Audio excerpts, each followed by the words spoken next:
Margaret Olley was the queen of Australian painting, just as happy at the easel or the centre of attention as the artist's subject.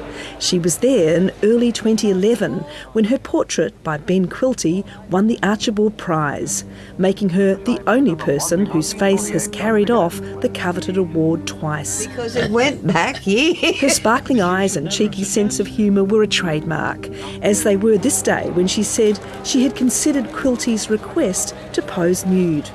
He did ask me to pose naked, and I thought, will I or won't I?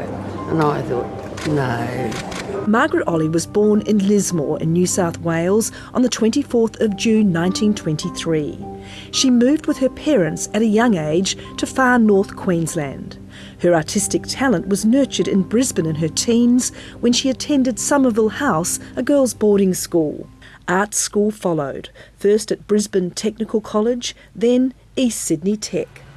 Always outspoken, decades later, Margaret Olley joined the campaign to preserve the Tech as the National Art School. You do not need a university degree to become a painter or a sculptor. From the 1940s, Margaret Olley became part of the Sydney painting set, counting among her friends artists who came to dominate Australia's art world.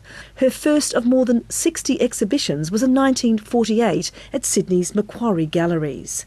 That same year, a portrait of her by Dobell won the Archibald Prize. Margaret Olley's signature became her luscious still life works, mostly painted in her famously cluttered house and garden in Paddington, in Sydney's eastern suburbs. From humble subjects, she found greatness and grew to become one of Australia's most coveted artists. Oh, how delicious. She was also a renowned host, attracting the rich, the famous and the merely curious to her home. Two major Sydney retrospectives, in 1990 at the S.H. Irwin Gallery and in 1996 at the Art Gallery of New South Wales, cemented her place in Australia's art history. But art was just one aspect of her fame.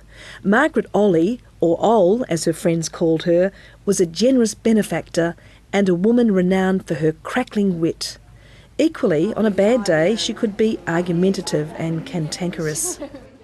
New South Wales Art Gallery director Edmund Capon was a recipient of her kindness.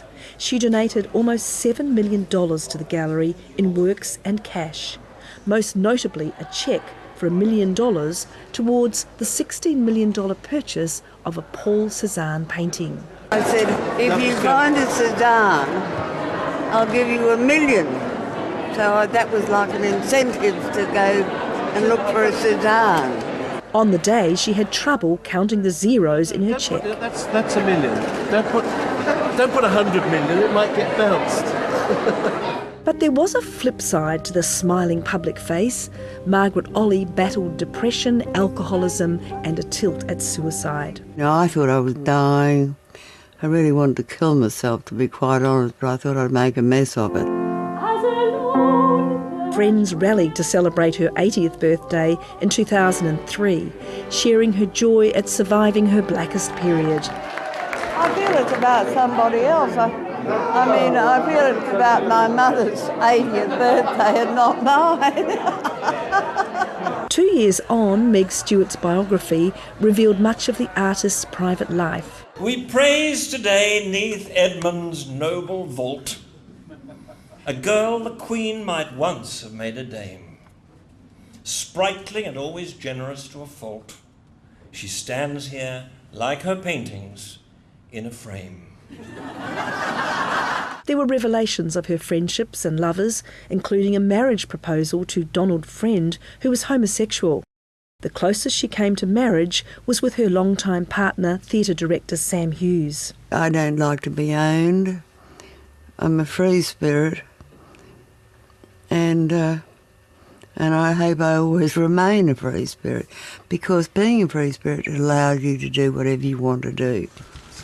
In later years, Margaret Olley cut a familiar figure on her walking frame in her beloved art galleries, leaving everyone in her wake with lasting impressions. You don't walk away from meeting someone like Margaret often, someone who has such an incredibly left of centre view of the world, and so refreshing. There's not much you can say to her that she hasn't thought through and she doesn't have an argument for. She received official accolades, a member then a companion of the Order of Australia, honorary degrees and a declaration as a national treasure. They look marvellous with the cornflowers. But Margaret Olley's legacy is greater. She's survived by thousands of her paintings, lavish gifts to a string of city and regional galleries, and unforgettable memories among friends and artists of an extraordinary woman. Anne Maria Nicholson, ABC News.